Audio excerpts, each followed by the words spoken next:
Welcome to the Mets Pod presented by Tri-State Cadillac. On today's show, we discuss the trade deadline quickly approaching and what the Mets strategy should be. We also look down on the farm at the latest from Ronny Mauricio and Alex Ramirez. After we review and make new scoreboard predictions, we close out the show answering your mailbag questions. So subscribe to the Mets Pod on Apple Podcasts, Spotify. You can watch on SNY's YouTube channel or wherever you get your shows.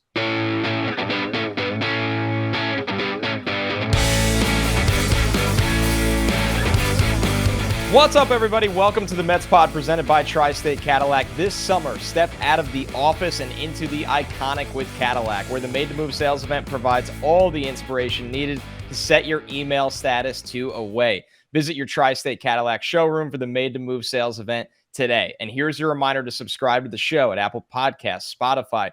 You can watch right on SNY's YouTube channel or wherever you get your podcast. I'm your host, Connor Rogers, joined as always by my co-host, Joe DeMayo. Joe, the Mets continue to kind of keep treading water here as the deadline quickly approaches. How are you doing, man? And we have a lot to go through today, as you know. We have a ton to go through today. And yeah, look, this time last week, it was basically like sweep the White Sox and take 2 out of 3 from Boston or it's over. They lost the last game against the White Sox. They lost 2 out of 3 to the Red Sox. And here we are recording on Tuesday saying, well, maybe if they win out, there's still a chance. So, I mean, you know how I stand. We'll get into it in more detail here shortly. But yeah, I mean, tough time in Metsland, and we're 1 week from the trade deadline. Right before we get into that, an important heads up. Next week's show will be live. Yes, live after the MLB trade deadline. So you'll finally not hear us talking about should the Mets sell, will the Mets sell. We'll actually be discussing the moves that happen or the moves that don't. So Tuesday, August 1st at 6:30 p.m., the Mets Pod will be live on SNY's social platforms, all of them, and SNY's YouTube channel, of course, too. So definitely join us for that. We will have a very cool giveaway to announce, Joe. So you will not want to miss this. We will be taking live mailbag questions. The show will also still post on our feed, of course, after it. So if you can't watch it live, you will have the Mets Pod in your feed or however you consume it on your own time. We'll be there in every possible way for you, post-trade deadline therapy style, if anything happens. So that's the perfect segue to, Joe, the sale or the sale that doesn't happen as well. Will this team look much differently when we record our live show a week from now? Listen, Joe, obviously I go through every single response you get when you send the tweet each week asking for mailbag questions. And I know that plenty of them are going to be in our rundown anyway. So I always kind of prioritize unique questions to end the show with. And this week, you know what the popular one was. It's the Mets should sell, or how should the Mets approach this sale with different veterans, all the way down to the Justin Verlanders and Max Scherzers of the world. And something you said right before our little promo there for our very special show next week is, listen, it feels like the Mets, when they finally have a chance to turn the corner, right? They win 2 games and they have a chance for a sweep. They don't get it done. Or they can start stacking series wins. You don't have to get a ton of sweeps. If you win 2 out of 3 here in a row, you could start quietly making some ground. Joe, you hinted at it. It feels like the Mets have been unable to do that at any point this summer, to be honest with you. They had the one nice stretch on the West Coast trip, but once again, didn't fully put their foot on the gas when they got home as well. So I know what you're thinking and where you're kind of leading this to. If you had to make a gut prediction right now, it feels like next Tuesday, we're going to be talking about some players, maybe not the biggest names, but some players that have moved on and some young prospects now added to this Mets system. I think that's the way it has to be. They need to be realistic about where they stand. Yes, they're, as we record, I think 7.5 out of the third wild card, but they're behind like 100 teams. Like it's not realistic to expect that you're going to be able to make up that ground, even though it doesn't sound like a lot. So the prudent move at bare minimum is to sell the players that are rentals. That is David Robertson. And I know there's even some debate out there. Should they sell David Robertson because of how the end of games will be? Guess what? If you're selling, you don't really care about, oh, am I holding a lead in the 9th inning with a lead? Because guess what? They haven't had many leads. How many times have we talked about David Robertson pitching like once in a week? once in eight Right. days. So to me, David Robertson is clearly their best chip. I know Pierce Johnson was traded from the Rockies to the Braves, and for reference, and I want everyone listening to think about this, as trades happen over the next 7 days, everyone's going to run to MLB Pipeline, to Baseball America, Keith Law, The Athletic, Kylie McDaniel, ESPN, all the places that make their prospect list and say, oh, the Reds got the number 10 prospect from whoever, or the Mets got the number 13 prospect, so the Mets didn't do as well. Rankings are a guide, number one, to kind of just educate the public as to what the deal is. And every farm system's different. Like the number 13 for one team may be as good as the number 5 in another. It really depends on how deep a farm system is. But it's at the point now where they need to sell. David Robertson, I think, can net them a nice return. And I believe Tim Britton at The Athletic did an article talking about like comparisons to previous deals. Just look at what David Robertson net last year.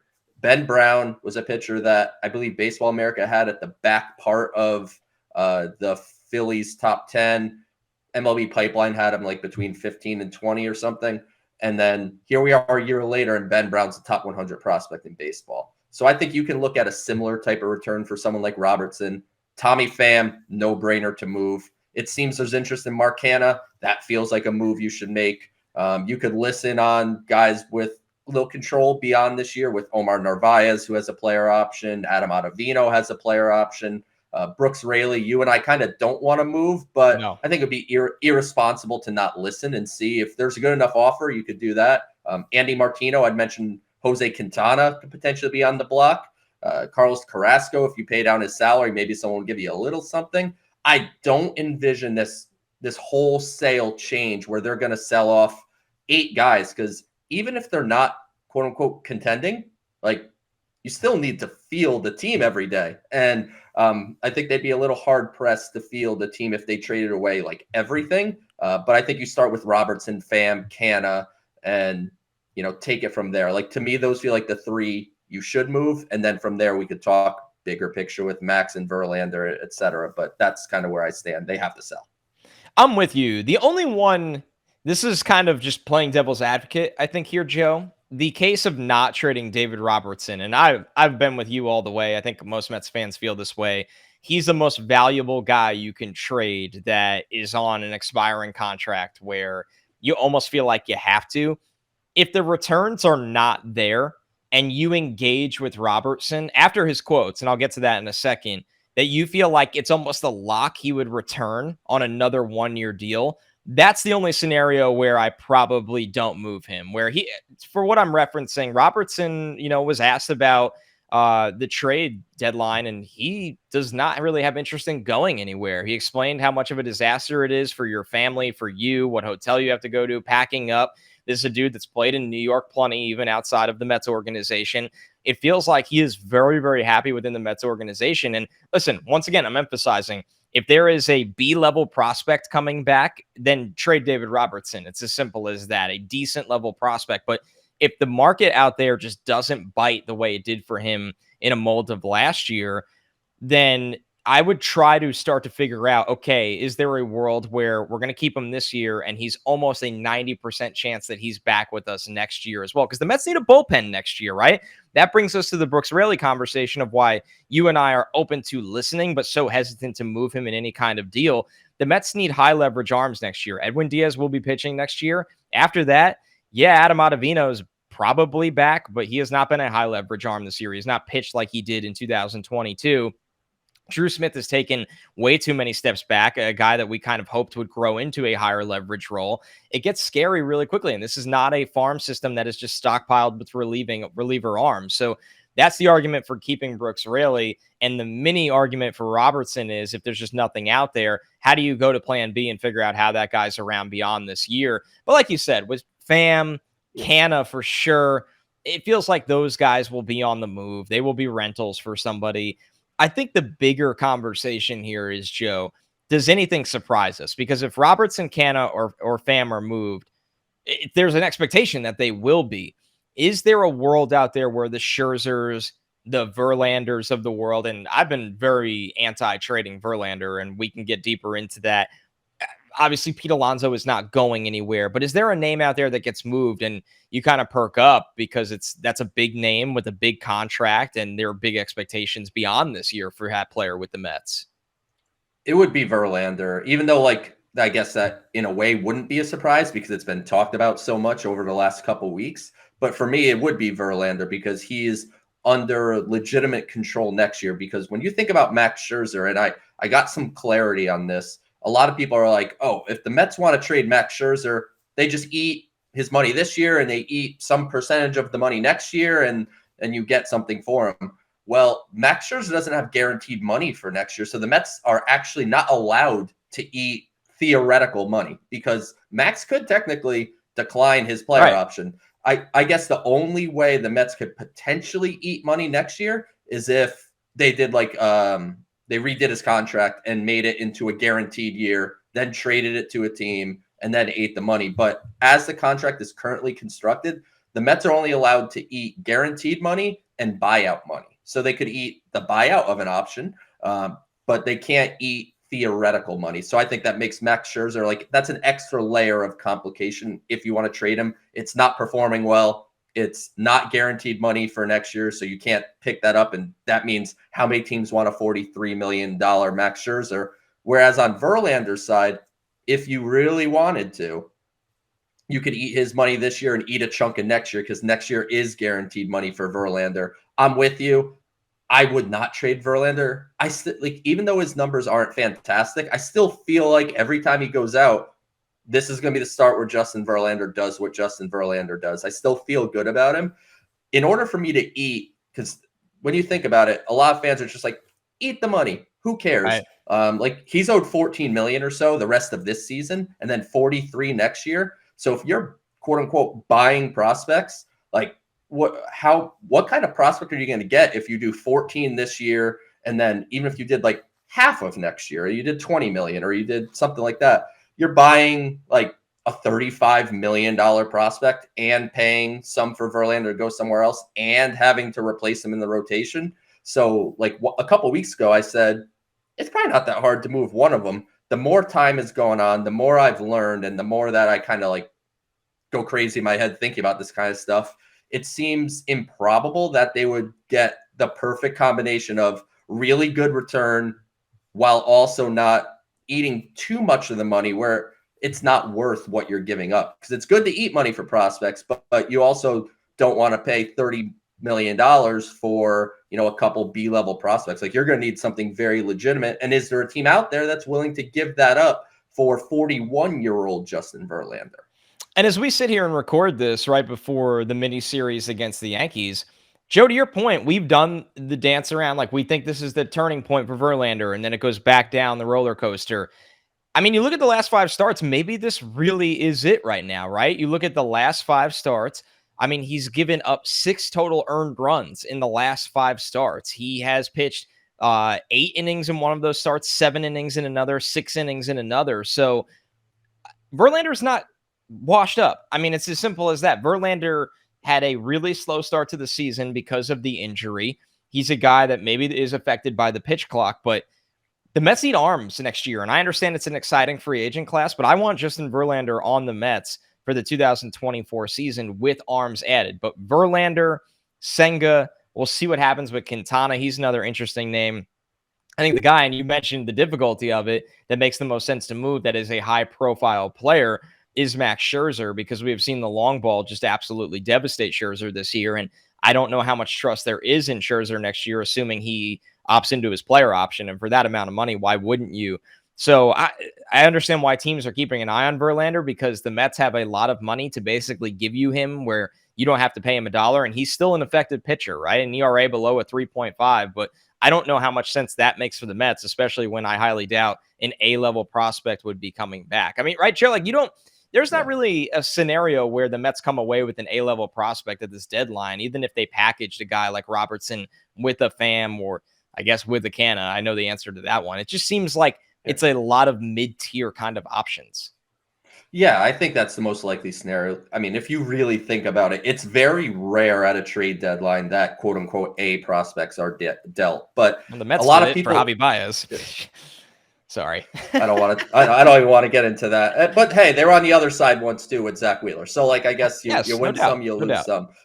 But generally, you're not seeing too many A prospects change hands. Now, if Shohei Ohtani's traded somewhere, some A prospects are going to change hands. But otherwise, I think you're really looking at kind of B-level guys, and a lot of people scoff at that. I had some people at Twitter, mention me and whatever in different conversations saying, well, if you're not getting big-time prospects, what's the point in doing it at all? Well, let's not act like every single quality major leaguer in baseball history was a top 100 prospect in baseball. And there's been plenty of top 100 prospects that ended up being no good at all.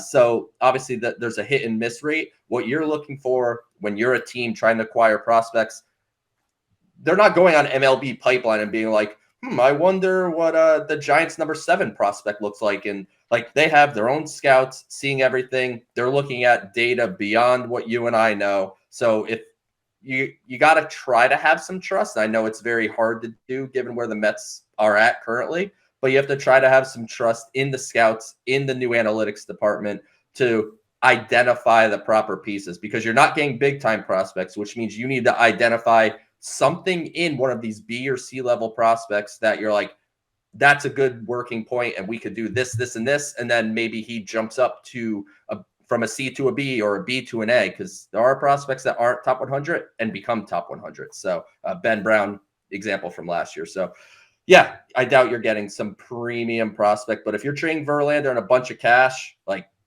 if I'm paying $35-40 million, I'm buying one of your very best prospects, whether you like it or not. All right, let's get into Down on the Farm then. This is a good time to transition because, to your point, Joe, it feels like this time last year, Ronny Mauricio would be considered a B-level prospect. He was a guy that had a ton of hype as an international signing, a ton of hype as a, A-ball kind of player. It felt like he kind of got lost in the shuffle last year. I believe he fell out of the top 100 for the before this season. And then he's been phenomenal in AAA. He's back to being, maybe not the best prospect in baseball, but obviously he'd be an A-level prospect if Ronny Mauricio was dealt at the deadline, which obviously he's not going to be. It's a good time to kind of check in because everybody's wondering right now with Mauricio, especially after Guillorme got hurt, why isn't he up here? And Billy Epler gave some revealing comments to Newsday. Check out Tim Healy's article, of course, for much more from Epler. But here's just a couple of the quotes, right, with Mauricio. Epler had to say, there's still objectives that we need to have him achieve before we launch him up here, both offensively and defensively. We're just waiting to see him achieve more of these objectives, but extremely happy and proud of how he's going to come through this year. And we feel at some point in the future, his number is going to come. And specifically about chase rate, he's moved from a number that was not really sustainable at the major league level. Now he's in a spot that's showing improvement there, but still room to improve. Because pitchers at this level, they'd spend more time or have more resources at their disposal, and they execute better. So, Joe, I mean, you keep an eye on the Mets farm system nearly as much as the Mets do. Are you surprised that they are once again keeping the training wheels on a top guy that's having a lot of success in AAA? And I understand Mauricio cooled off in June after a sizzling couple of months to start the season, but he's been very, very good in July once again, while also dealing with position switch. We know Mauricio has played, moved from short to second to the outfield. These quotes to me, Joe, read very closely how we've heard them talk about Francisco Alvarez and Brett Beatty in the past and things like that. And I think that's something that Mets fans are a little tired of hearing of. I get why they're tired, but that's the organizational philosophy. Are they handling with training wheels? Yeah, but they've done that with all their prospects. And I think there's pros and cons to it. If I ran player development for an organization, which it's probably better that I'm not, but if I ever did, you and I have talked about this. I am by nature very passive in player development. I want someone to truly master a level before I consider moving them to the next level. Forget going from AAA to the majors, from like single A to double A. Like, it's not about having a hot 6 weeks, 8 weeks. It's about mastering the level. And I don't think Ronny Mauricio has necessarily completely mastered AAA, despite his numbers being really good. With that said, Billy Epler about the chase rate, the strikeout rate. His strikeout rate is down to 17% strikeout, which is, it's high, but it's not absurdly high, because you have to realize at the AAA level, whatever you strike out with, you're going to tack on a few percent at the major league level. But like last year, he was 23.1%. 2021, he was 33.3%. So it's going in the right direction. He's making good contact. Keith Law, I believe at The Athletic, actually updated his top 100. I think he put Mauricio like 29th or something. Whoa.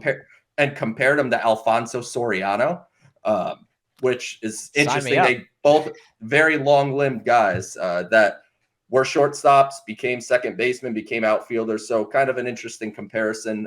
With all that said, Tommy Pham, Mark Hanna, when those guys are out the door, the Mets, I think it would be borderline malpractice. And I don't mean necessarily like you trade Tommy Pham and then the next day Ronny Mauricio is called up. But shortly thereafter, I think they need to bring Mauricio up here, let him play a little second, let him play a little left, because you need to evaluate for 2024. Once you sell, you are now saying we're not punting the year like they have to show up every day and try, but you're looking to 2024. The Mets need to know with Ronny Mauricio, or at least have a good idea, is this someone we could plan around being a starter in opening day of 2024? Maybe he comes up and he keeps hitting like he's hitting presently in AAA, and you're like, we don't need to spend $15 to $20 million a year on a left fielder because we have Ronny Mauricio who could stand in left field and make the veterans minimum, or second base, and McNeil plays outfield, whatever. But you need to get a look at Ronny Mauricio. It's been really hot start, really cold June. I think his OPS was in the 600s, and he's turned it back around, hit a huge walk-off home run the other day. And that it's a fun bat to watch because everything is barreled that he hits. Everything's hit hard. I mean, he hit a home run the other day. I think it was like 114.5 exit velocity. Like that's like Ellie De La Cruz numbers. So Ronnie's a fun player, and I think I understand what Billy Epler's saying, because when you're talking publicly, you can't exactly come out and just be like, yeah, when we trade away Tommy Pham, Ronny Mauricio will come up then. Like you have to have a consistent message, and there's benchmarks they want to hit. And I'm sure there's still a couple that they want to see from him. But once you make some trades, the excuses are out the window. You can't just play, no offense to DJ Stewart. You can't just be like, hey, DJ Stewart's our left fielder for the last 2.5 months. Give Ronny Mauricio a run. And I honestly expect it to happen. And another thing to keep in mind with Mauricio, as much as we talk about him and how long he's been a headlining prospect because of the bonus money he was given during the international signing period many years ago. I mean, Joe, he just turned 22 in April, right? I have to emphasize this enough. There are not many Francisco Alvarez's in this world, okay? There's just not. A 21-year-old that comes up and can just club home runs like it's absolutely nothing. You look at when these guys are coming up from all of these systems, Mauricio probably will make his Mets debut this year, and he will do it as a 22-year-old and not a 22-year-old very close to 23. So still a really promising trajectory for him. And something that's also been promising with the Mets farm system. We've discussed how Alex Ramirez, after a pretty promising season in Brooklyn last year, seemed to have been going through some struggles this year. Well, Ramirez became the first player in Brooklyn Cyclones history to record a 6-hit game with a 6-for-6 performance on Friday, July 21st at Hudson Valley. So, Joe, maybe this is what kind of propels Ramirez to getting hot and maybe getting a move to Binghamton. We'll see. What do you think about that, Joe?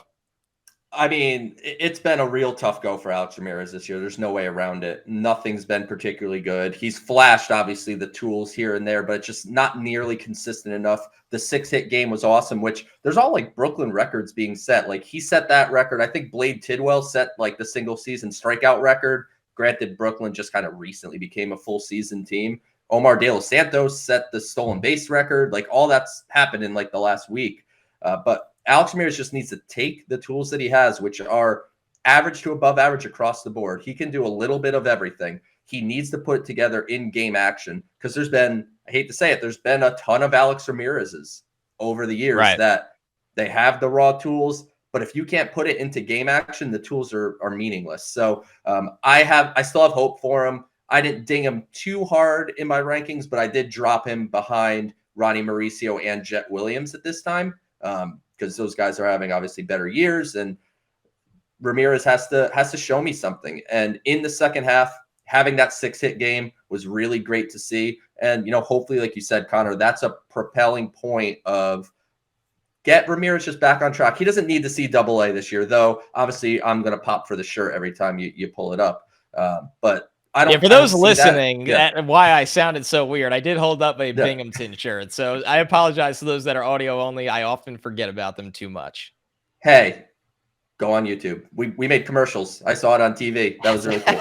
It is really fun. But Ramirez, I think he needs to spend the rest of the summer in Brooklyn, and hopefully this second half is a jumping point from that 6-hit game, and you look at it as, okay, Alex Ramirez just had a tough go, had a better second half, and then kind of reestablish where he is as a prospect. All right, the Brooklyn Cyclones host the Wilmington Blue Rocks this week in Coney Island. Thursday is Irish night, an Irish basketball jersey giveaway for the first 1,500 fans. Friday's got post-game fireworks and a $20 ticket special that includes 2 24-ounce beers or seltzers. Saturday is Christmas in July. The first 1,500 fans will receive a Beatty the Elf bobblehead and also post-game fireworks. And on Sunday, the first 500 kids will receive free Dippin' Dots. There's a pregame catch on the field. And of course, postgame kids run the bases. For tickets and full details, visit brooklyncyclones.com. This is your reminder you're listening to the Mets Pod presented by Tri-State Cadillac. Subscribe to the Mets Pod at Apple Podcasts, Spotify, SNY's YouTube channel, or wherever you get your shows. Joe, before the mailbag, let's quickly do the scoreboard. Here's our review of last week, which was a bit of a funny one. So the over-under push was set at 2 for how many Mets wins in the next 6 games. Joe, you went with the push of 2. I went with the over. The Mets won 3. I get a point. Francisco Alvarez home runs in the next 6 games. We said he's streaky. Over-under push was set at 2. Joe, you went under. I went under. The result was 2.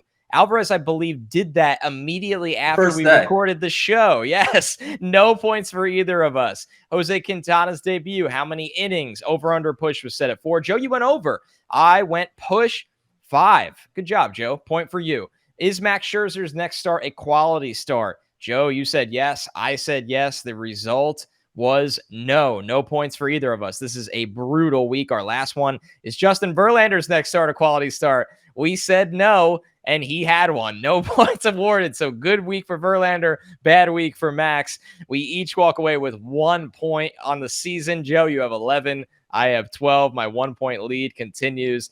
And a reminder, our next show will be live at 6:30 p.m. after the MLB trade deadline. So we're mixing in some trade-themed predictions for this week's version of the scoreboard. Joe, a yes or no? Do the Mets trade all 3 of Mark Canha, Tommy Pham, and David Robertson? Yes, they do. I hope they do, but I'm saying yes, they do. I'm going with a yes as well. The next one, if the Mets trade David Robertson, do they get a top 10 prospect from someone's system? I will go with no here, Joe. I think they get 2 guys that are in that 11 to 25 range. What about you? I think David Robertson might be the best reliever available on the market for a rental, and maybe in total, assuming Josh Hader doesn't get available. So I'll say, yeah, I'll say they'll get someone, they'll get 1 piece. They'll prioritize getting 1 piece inside the top 10 rather than 2 maybe mid-level guys. Do the Mets trade Brooks Raley? I do not believe so, no. I'm with you on that one. Absolutely not. Do the Mets trade Justin Verlander? I say no, mostly because I am desperately hoping no. What about you, Joe? I say no. They're just. But you're nervous. Yeah, I'm nervous. Like that one feels like there's at least a chance. Like there are teams scouting Verlander, so I think there's a chance on Verlander. But I will say no, he'll not get moved. This one I kind of get to cheat off Joe because he dropped some knowledge in the beginning of this episode. Do the Mets trade Max Scherzer, Joe? They do not trade Max Scherzer. I think that's way too layered. Yeah, way too layered. Take a lot of creativity, so we will both lean on the side of no. Subway Series Mets win predictions, 0, 1, or 2. Joe, I hate being Mr. Optimist. I think the Mets win both games. What about you? Wow. I thought I was going to be optimistic saying they win 1. Oh, my God. I'm going 1. I think Rodon's going to be blowing some more kisses to the Yankee fans is what I'm thinking. The Mets and Yankees just notoriously I mean, someone's going to fact check me and prove I'm wrong. They just always split, so I'm going to say they split. What's funny about it is they even would split a lot when the Mets were terrible. And the Yankees were, I mean, obviously the Yankees have been always competitive. I can't remember a year recently where the Yankees aren't competitive. And there's been some down Mets years, and it feels like they still find a way to grind out a couple. Our last one here, Francisco Alvarez home runs in the Subway Series. Joey, know this kid loves the moment. The over-under push is set at 1. What do you got for this? I'm going to push and go 1. I'm very tempted to go over because, like you said, and I was going to say that before you did, the moment. Like, this feels like the kind of time where Francisco Alvarez shines and pimps a home run in Yankee Stadium.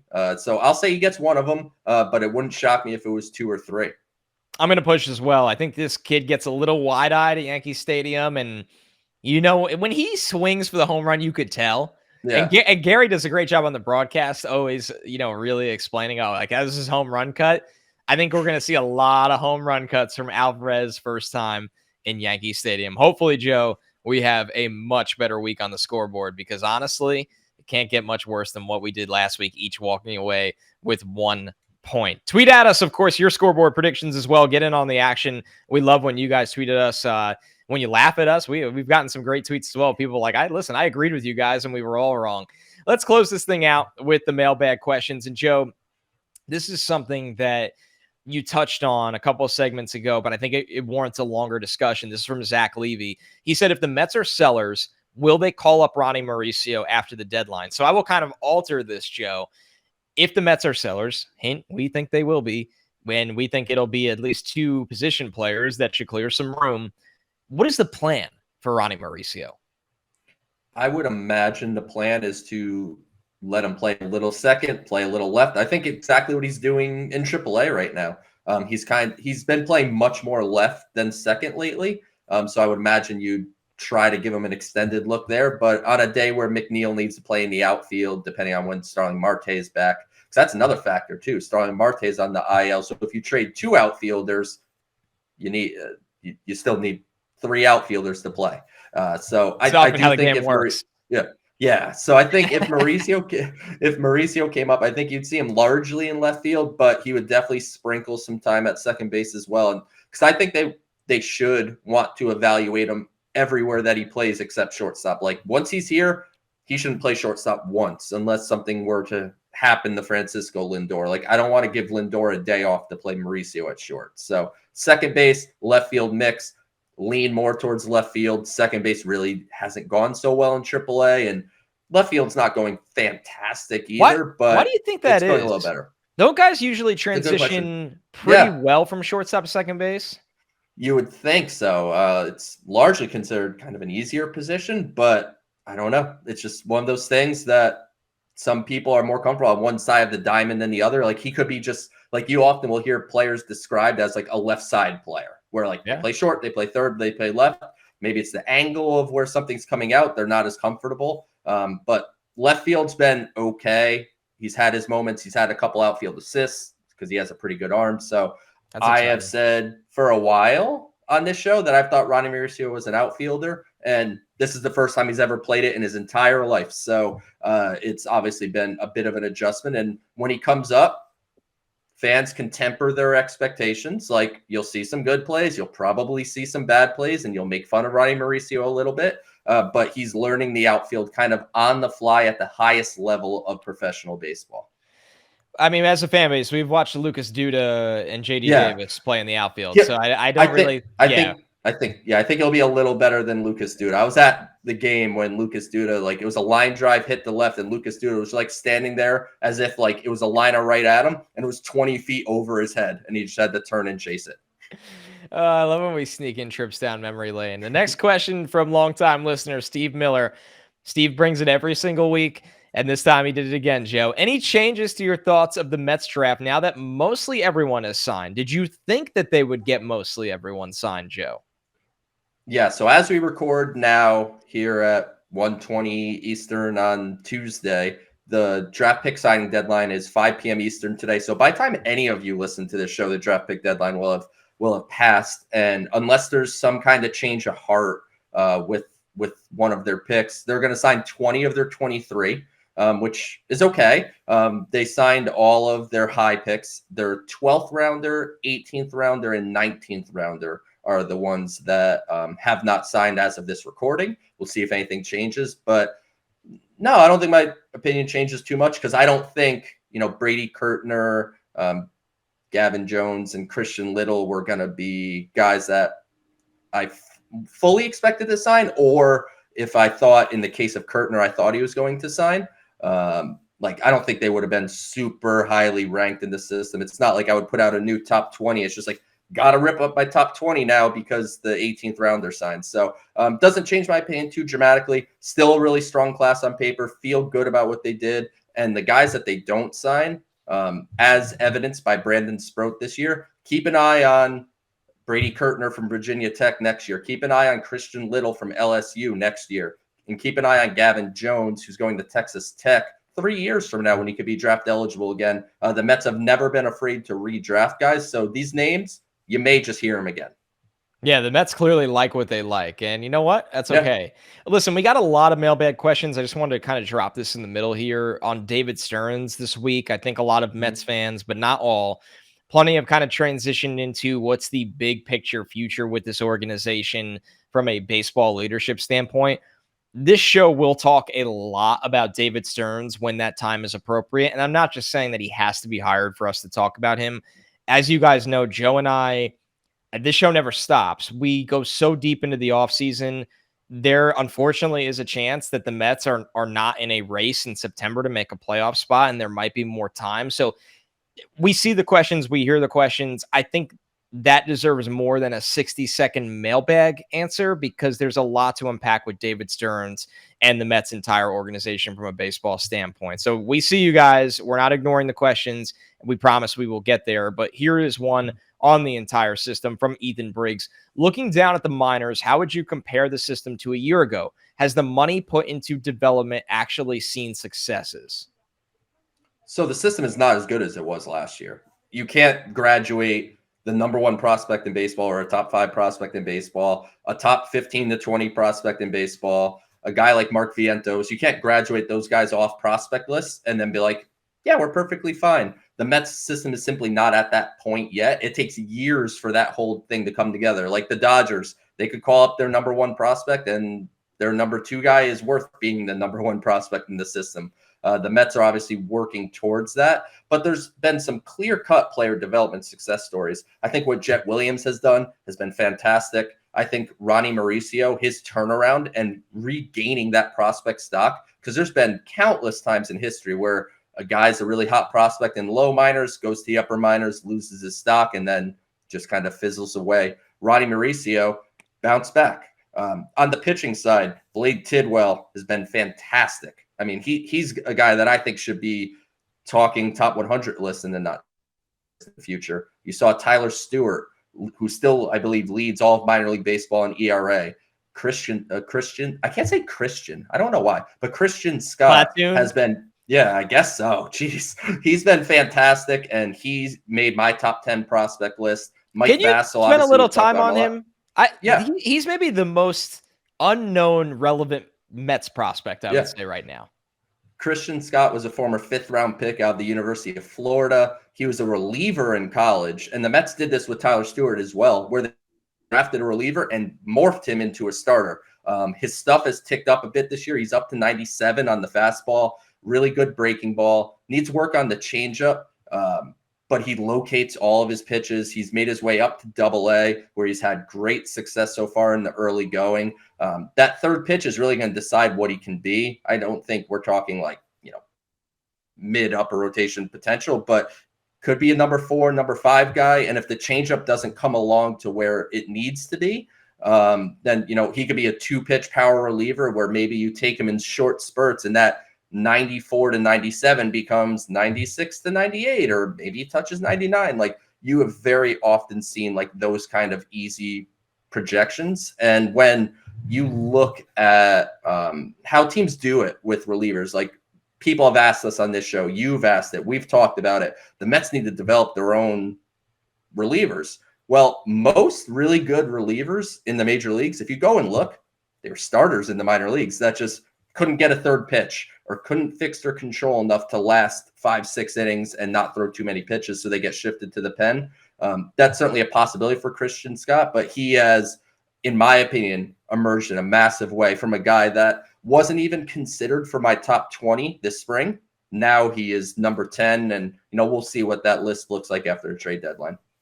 I feel like that's got to be the best feeling of doing of covering the entire farm system, is when you have a guy that wasn't drafted with huge expectations, didn't have huge expectations coming into a year, and it's not just the box score performance of what he's done at the minor league level, but like you alluded to and covered there, Joe, the stuff and the transition of the stuff and the development of some of the stuff to blossom into a relevant player. Those are the kind of stories that will matter so much to the Mets system right now. You want the depth to become prospects. You don't want to be calling on, no offense to Joey Lucchese's and those guys. You want the depth to become prospects, and they're getting very close to that. Christian Scott is in Double-A. Dom Hamill's in Double-A, who his numbers aren't so good, but the stuff and the movement profiles and all the data behind it, like, I still feel great about him. Tyler Stewart's in Double-A. Blade Tidwell's probably not too far behind being in Double-A. So you're looking at a core of guys that could be, and Mike Vassal's in AAA, obviously, but like, you're looking at a core of guys. It's potential that the AAA rotation has like 3 or 4 prospects in it next year. So they're getting, while they still need more pitching depth, they're getting closer and closer to having prospects that they feel good about becoming that depth, rather than being forced into kind of the maybe 4A type veteran arms in AAA to call on. This is the Mets Pod presented by Tri-State Cadillac. This summer, step out of the office and into the iconic with Cadillac, where the Made to Move sales event provides all the inspiration needed to set your email status to away. Visit your Tri-State Cadillac showroom for the Made to Move sales event today. And a reminder, next week's show, Tuesday, August 1st, live after the MLB trade deadline at 6:30 p.m. on SNY's Facebook, Twitter, and YouTube channels. A great giveaway to announce. And listen, I'm not going to spoil anything, but I can confirm it is great. Live mailbag questions and trade deadline therapy. And then the show will be available in all the usual places after as well. If you want to go back and listen to it, or if you miss us live, of course, you can find it as you always do. And a reminder to subscribe to the Mets Pod. You will never miss a show at Apple Podcasts, Spotify, SNY's YouTube channel, or wherever you get your shows. For Joe, I am Connor. We'll catch you guys next week.